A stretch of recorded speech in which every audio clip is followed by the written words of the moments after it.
la véritable origine de Noël? Mais savez-vous? Est-ce que c'est une fête qui vient de la Bible? Est-ce une fête chrétienne?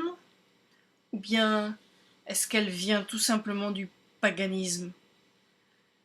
Connaissez-vous la véritable origine du Père Noël, de la tradition du gui, du sapin de Noël, des guirlandes, des boules, de cette coutume d'échanger les cadeaux? Beaucoup aimeraient réintroduire le Christ, et le font d'ailleurs, dans la fête de Noël, mais y a-t-il jamais seulement été? Vous êtes-vous posé la question? Car nous nous trouvons devant une situation gravissime. Il n'est pas possible d'adorer le vrai Dieu et d'adorer un faux Dieu en même temps. Nous avons besoin de savoir qu'est-ce qui se cache derrière la fête de Noël. Et il y a un mot moderne pour expliquer le mélange des fausses pratiques païennes et de l'adoration du vrai Dieu, c'est ce qu'on appelle le syncrétisme. Et dans l'ancien Israël, quiconque faisait une telle chose était mis à mort. Lisez Lévitique 18, 21-29. Donc c'est très sérieux de savoir ce que nous fêtons, pourquoi nous le fêtons, qui nous fêtons, et au travers de toutes les traditions et habitudes, est-ce que nous ne faisons pas ce que Jésus reprochait aux Juifs, d'annuler par la tradition la parole de Dieu? En 2 Rois 17, au verset 33, nous avons un aperçu dont la nation d'Israël pensait et croyait dans son esprit adorer Dieu. Il est dit, ainsi ils craignaient l'Éternel et ils servaient leur Dieu d'après la coutume des nations d'où on les avait transportés. Vous avez bien saisi cela? Ils craignaient Dieu, comme chacun de nous, mais ils craignaient Dieu pendant qu'ils servaient d'autres dieux.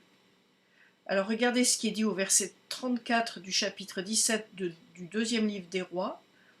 Ce verset dit qu'en réalité, ils ne craignent point l'Éternel selon la voie qu'il a prescrite. Et je crois que c'est ainsi que Dieu voit les gens se comporter aujourd'hui, malgré tout ce qu'ils peuvent penser de leurs actions, en copiant d'anciennes pratiques païennes. Au verset 30, on voit toujours de ce même chapitre que tout ce que faisait le peuple d'Israël avait été appris au contact des gens de Babylone, parmi d'autres. Et le dieu principal de Babylone, c'est en premier Nimrod, qui a pour nom Baal ou Moloch, et c'est exactement la même personne. Je ne vais pas pouvoir entrer dans le détail de cette affirmation, mais Nimrod, vous le trouvez dans le livre de la Genèse, c'est le fils de Cush qui a été le premier à se faire adorer comme Dieu, comme faux Dieu, et surtout comme dominant sur les peuples. C'est lui qui a construit la tour de Babel.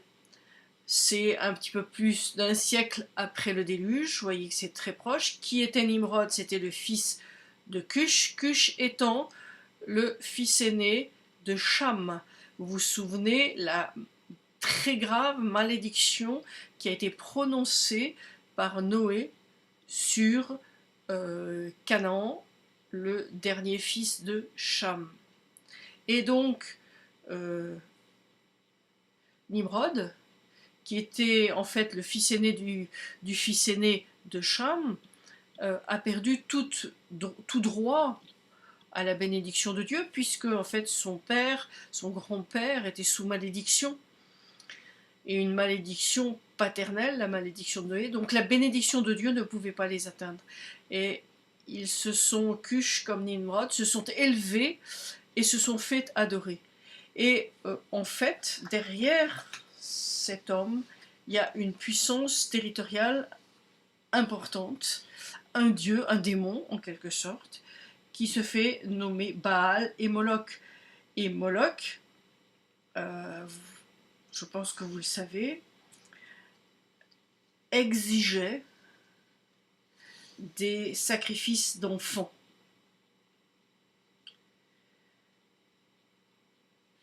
C'est donc tellement important de vérifier, mais que se cache, qui se cache derrière Noël. Nous ne pouvons pas laisser ça sans examen. Et je vous renvoie à Apocalypse 2, versets 6-15. Donc, il est parlé des Nicolaïtes. Et la question est souvent posée, qui sont les Nicolaïtes? En fait, un Nicolaïte, c'est un disciple, un fidèle de Nicolas. Les racines grecques, c'est Nikos, qui signifie conquérant ou destructeur, et Laos, qui signifie le peuple. Nicolas originel, qui est en fait Nimrod, dans Genèse 10, verset 8, c'était le destructeur des peuples. Il y a une mauvaise traduction qui est donnée en disant qu'il était un puissant chasseur devant l'Éternel. En fait, c'est un puissant destructeur contre l'Éternel, face à l'Éternel. Il s'opposait. Nimrod donc avait conquis en fait des peuples et il avait fondé la civilisation humaine. Je vous renvoie au chapitre 10 du livre de la Genèse où vous verrez en fait son royaume avec le commencement des royaumes, avec les différentes villes qui font partie de son royaume, autant dans le sud de la Mésopotamie, la zone de la Chaldée, de la Babylonie, que dans le nord, le royaume d'Assyrie, avec Ninive et Calak et Resen, différentes grandes villes du nord. Donc, Nimrod avait ordonné en fait à ses sujets de l'adorer à la place de Dieu. Il avait construit la tour de Babel, soi-disant pour protéger les peuples au cas où il y aurait un nouveau déluge, alors que Dieu avait dit qu'il n'y en aurait plus. Et donc, après sa mort, bien sûr, il a été déifié et il a continué à être adoré comme un chef héroïque. Il se faisait appeler Baal, c'est-à-dire, c'est un mot qui signifie maître et seigneur. Et d'ailleurs, on le retrouve à de nombreux endroits dans l'Ancien Testament, ces noms-là, Baal. Donc, ça montre, en fait, s'il se fait l'appeler maître et seigneur, ça montre bien, s'il a pris ces titres, c'est qu'il voulait être considéré comme maître et seigneur de la création. C'est un nom parmi d'autres que Nimrod s'est attribué. Un autre de ces noms, c'est Santa. Santa. Et l'expression anglaise, par exemple, Santa Claus, ou en français Saint-Nicolas, ou Santa Nicolas, eh bien, c'est toujours la même personne.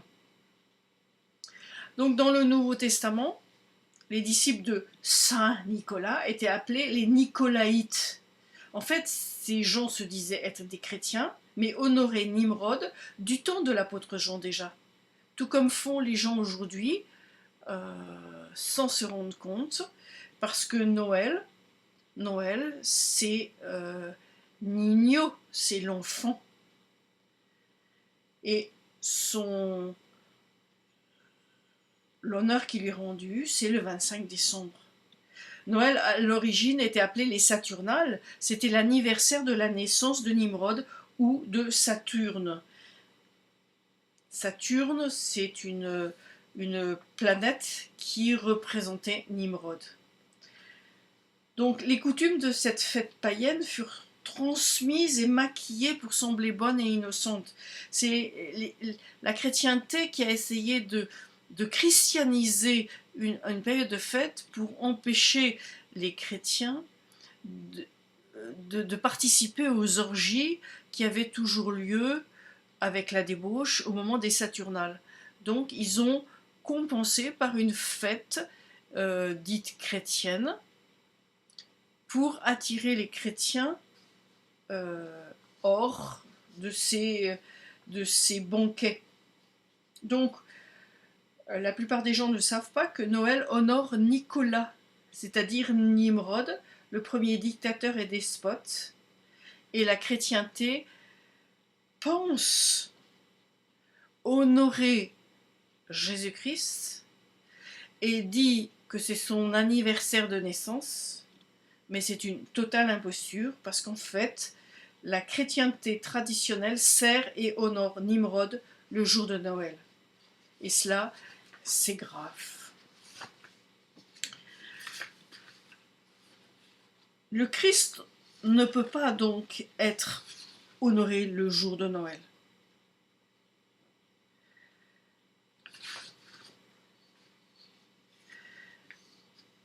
On reconnaît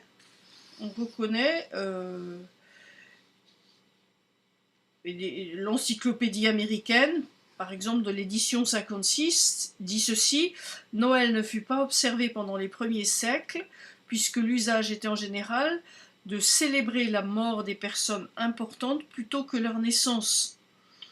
Et une fête fut établie pour cet événement, la naissance du Christ, au IVe siècle. Au Ve siècle, l'Église de l'Ouest ordonna que la fête soit célébrée perpétuellement le jour des rites mitriaques. C'est Mitra, qui représente le soleil, Mitra étant une divinité perse.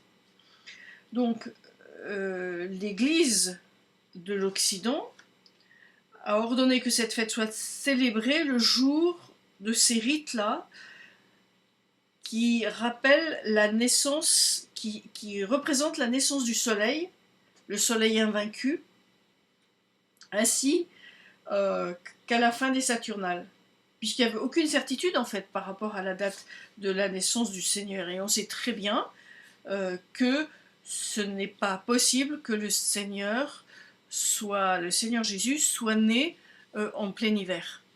Je citerai juste une raison, c'est que c'est la saison des pluies dans les environs en Israël, c'est la saison des pluies, et donc les troupeaux ne sont pas dehors. Or, il était bien dit que les bergers, quand ils ont l'annonce de la naissance de Jésus-Christ, demeuraient dans les champs. Donc, ça voulait dire qu'ils étaient dans les champs à une saison propice, c'est-à-dire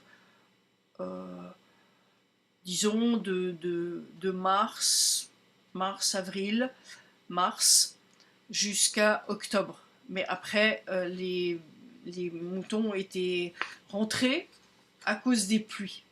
Donc, pour continuer sur l'Église romaine observe Noël à partir de 300 ans après le Seigneur. C'est-à-dire, ça correspond pratiquement à Constantin et à l'étatisation du christianisme. Le christianisme devient religion d'État. Et donc, on dit que c'est en l'honneur de Christ. Donc, le Seigneur n'est certainement pas né en hiver, donc nous ne pouvons pas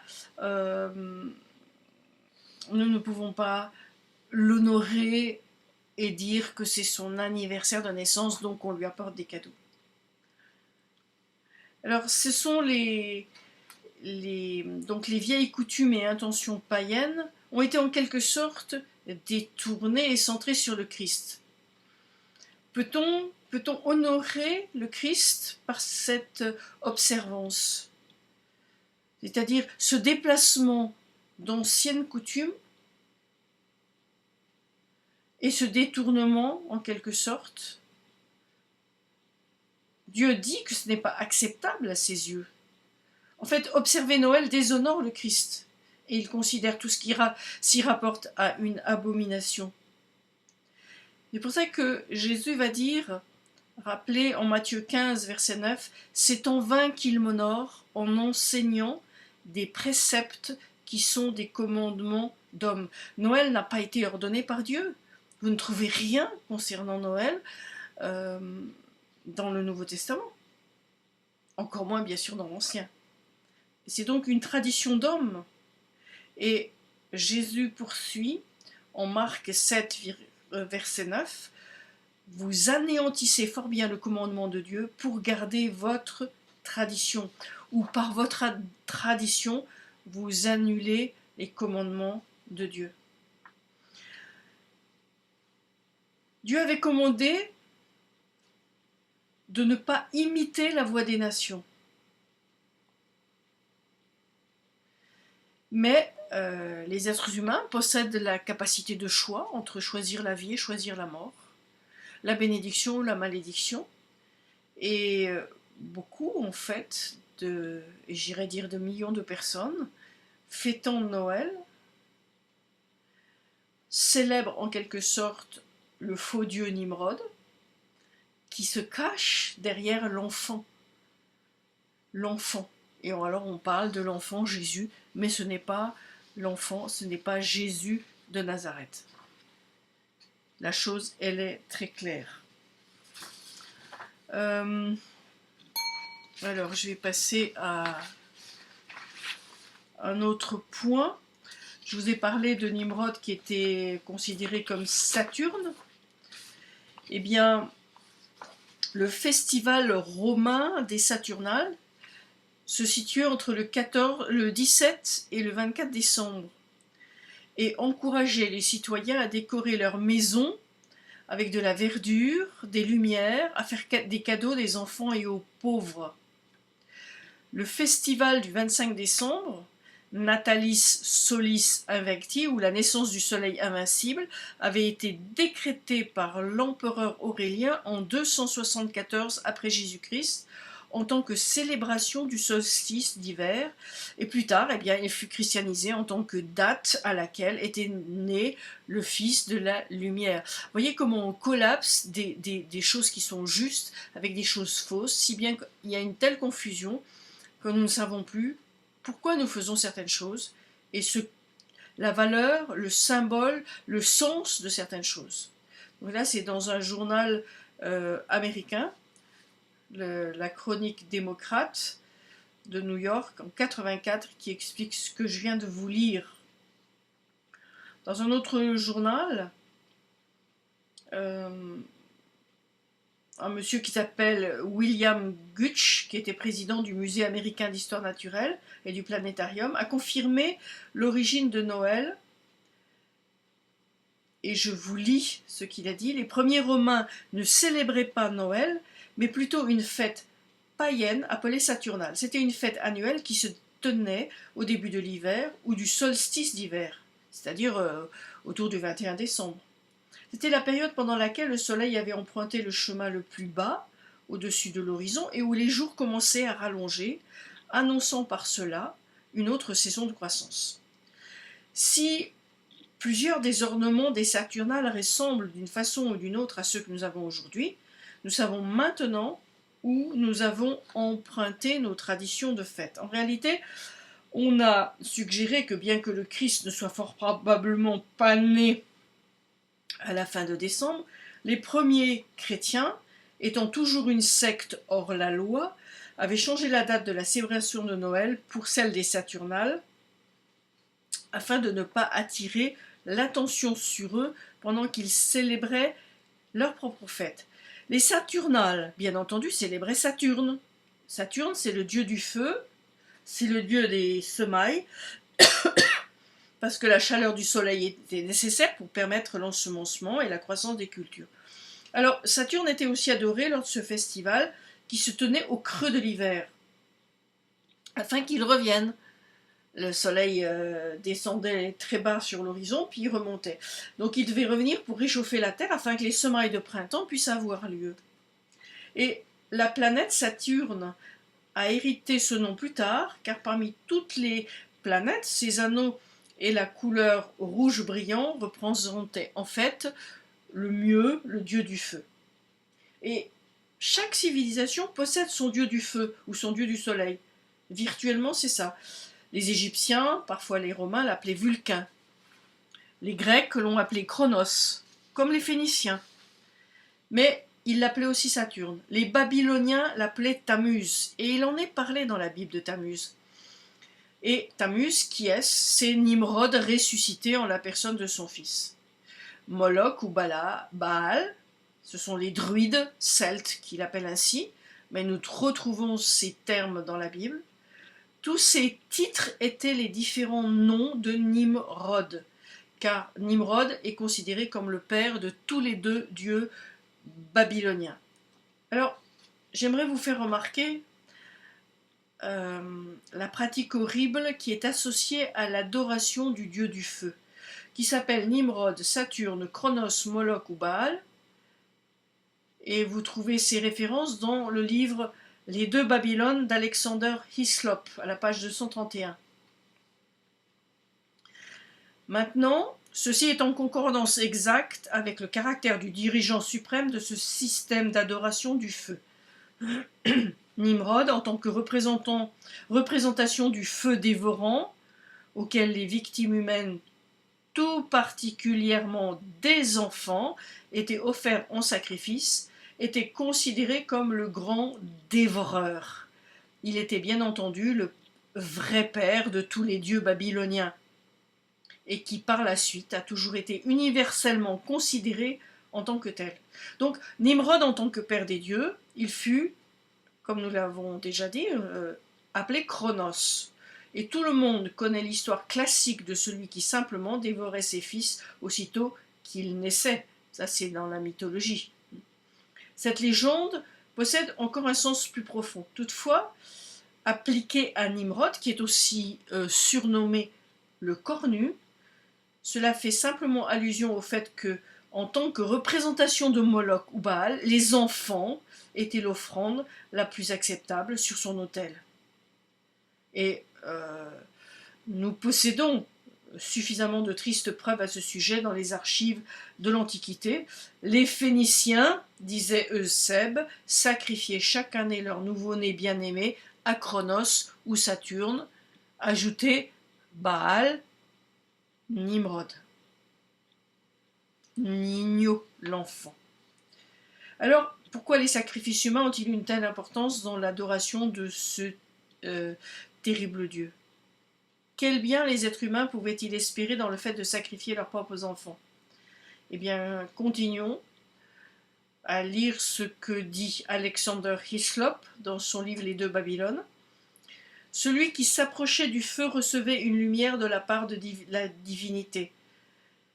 Et par ce feu divin, toutes les tâches dues aux générations précédentes pouvaient être effacées.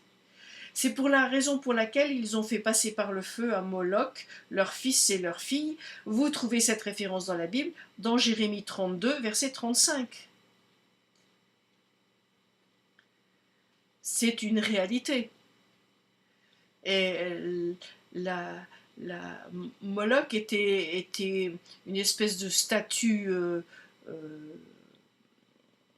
qui était chauffée par du feu. Il y avait plusieurs étages et on déposait en fait les enfants vivants sur les bras avancés de la statue. Et il y avait énormément de tambours qui camouflaient les cris à la fois des victimes, qui étaient des petits-enfants, mais il y avait des jeunes filles, il pouvait y avoir d'autres personnes qui étaient aussi offertes en sacrifice, et donc il y avait les tambours. Ce qui est terrible, c'est que les êtres humains étaient séduits, mais vous savez, dans d'autres vidéos, je vous l'ai expliqué, à plus grand sacrifice, plus grande puissance. La puissance est donnée en quelque sorte par le niveau de sacrifice. Plus le sacrifice est élevé, plus la puissance est grande. Et je crois que l'exemple le plus clair, c'est Dieu a donné le plus grand sacrifice qui soit. Il a donné son Fils et le monde entier peut être sauvé. Le péché du monde entier peut être sauvé, peut être effacé par le don du Seigneur Jésus. Alors, je reviens peut-être encore sur Nimrod.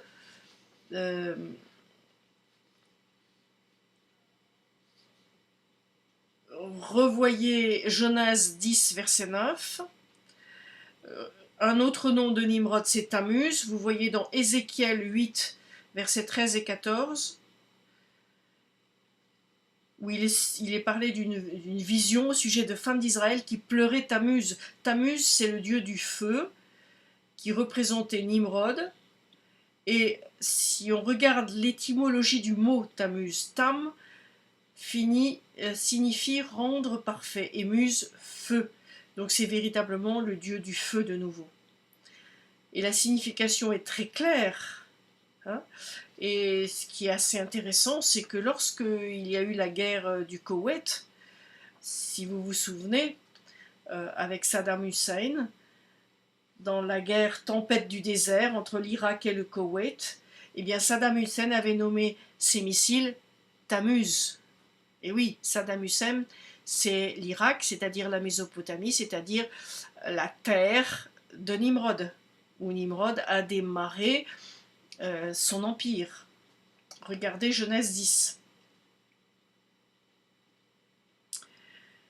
En Jérémie 32, toujours, et au verset 35, nous voyons comment le peuple de Dieu, Israël, adorait Baal Moloch une fois qu'il avait abandonné le vrai Dieu.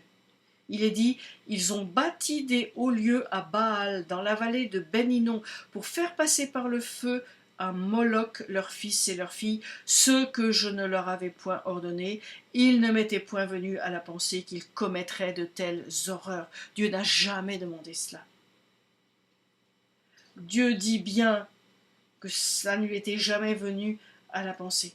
Ils ont bâti des hauts lieux à Baal, Nimrod, Tammuz, Saturne. Ils ont bâti des hauts lieux à Baal pour brûler leurs enfants au feu en holocauste. C'est pourquoi des jours viennent, dit l'Éternel, où ce lieu ne sera plus appelé Tophet, vallée de Ben-Hinnom, mais on l'appellera la vallée du carnage. Jérémie 19, versets 5 et 6. Le verset 6 lie la vallée de Tophet et de Hinnom à ce genre de sacrifice. Jérémie 7, verset 31, lie aussi la vallée de Tophet et ou Hinnom, Ben-Hinnom, fils d'Hinnom, au sacrifice d'enfants. Et la signification de Tophet, c'est tambour, tambourin. Tambour et tambourin. On faisait résonner donc les tambours, comme je l'ai dit tout à l'heure, afin d'étouffer les cris des victimes qui brûlaient dans les flammes.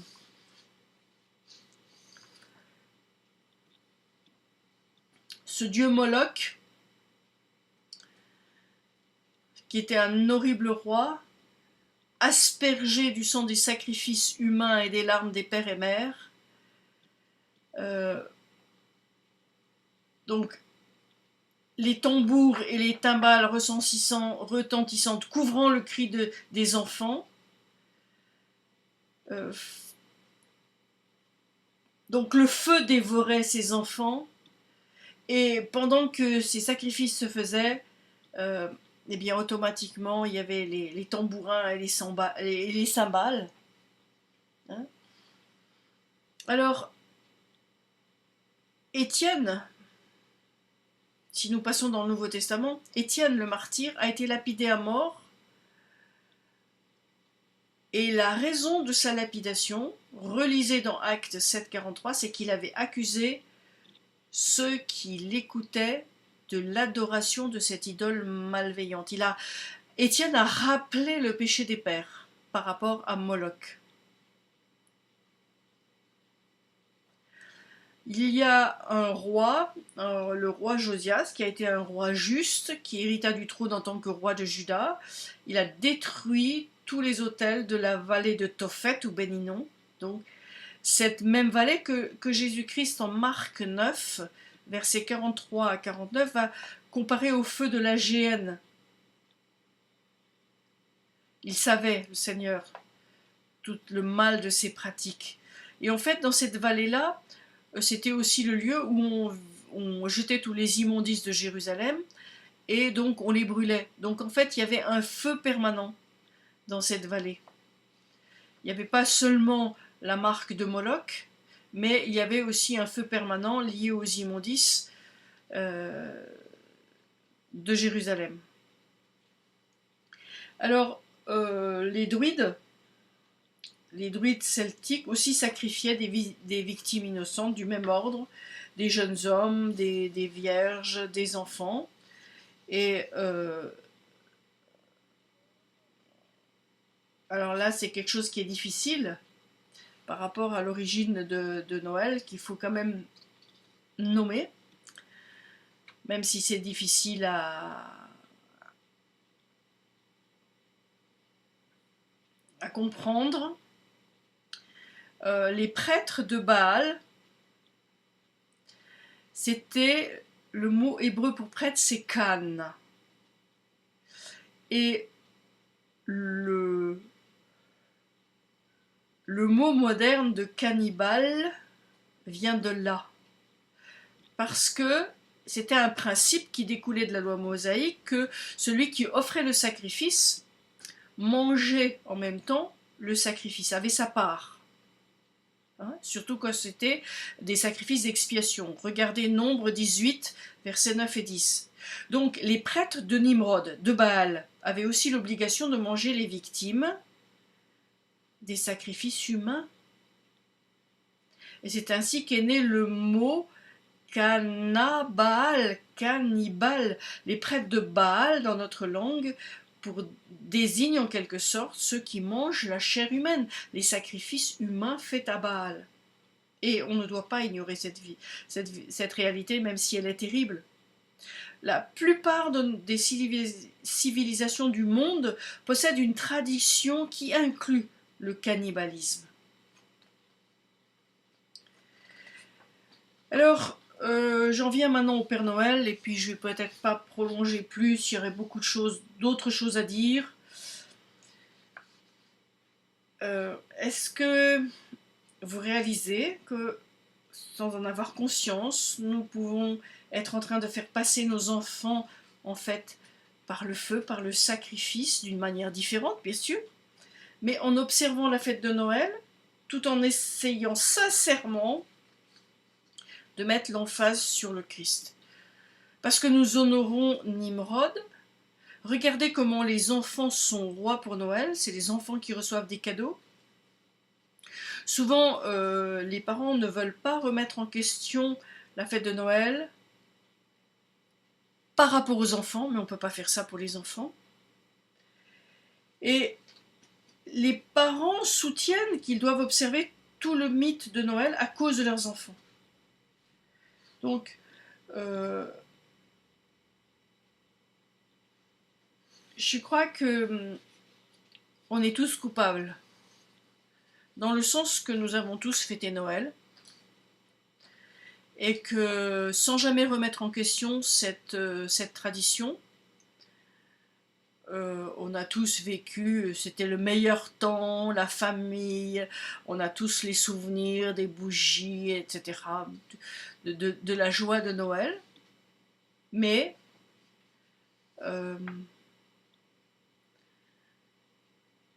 tant que nous ne savons pas, nous n'avons pas la même responsabilité, la même culpabilité devant Dieu. Et quand nous savons, nous devons nous positionner. Parce que nous ne pouvons pas faire comme si nous ne savons pas. C'est impossible.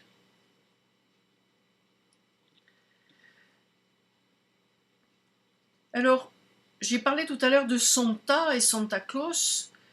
Donc c'était un surnom commun de Nimrod en Asie mineure. Alors c'est le même dieu du feu qui descendait dans les cheminées, chez les anciens païens.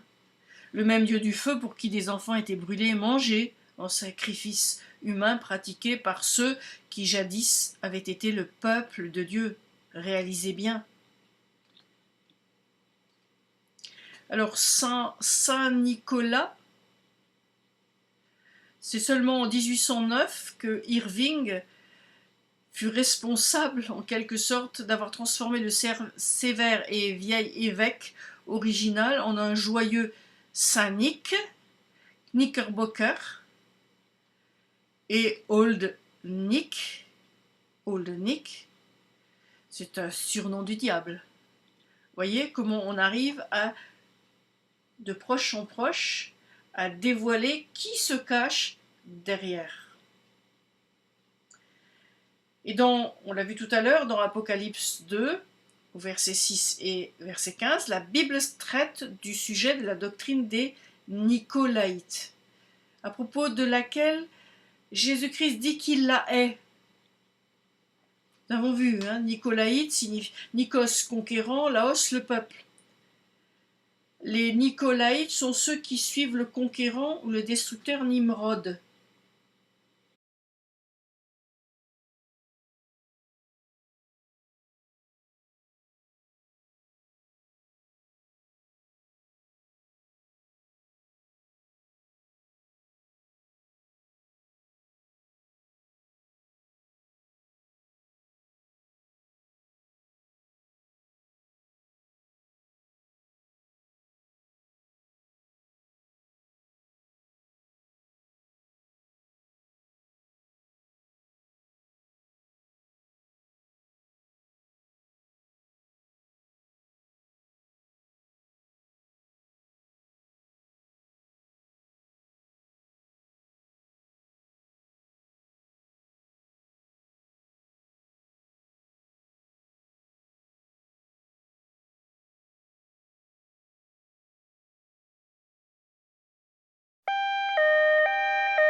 Je suis Déborah Esther Lieber.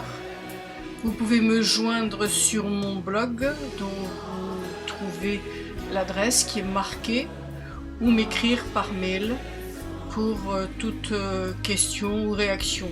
Il y aura une suite à cette vidéo. Shalom, que le Seigneur vous révèle ce qui est la vérité concernant cette fête de Noël qui va être célébrée dans le monde entier dans quelques jours. Gloire à Dieu.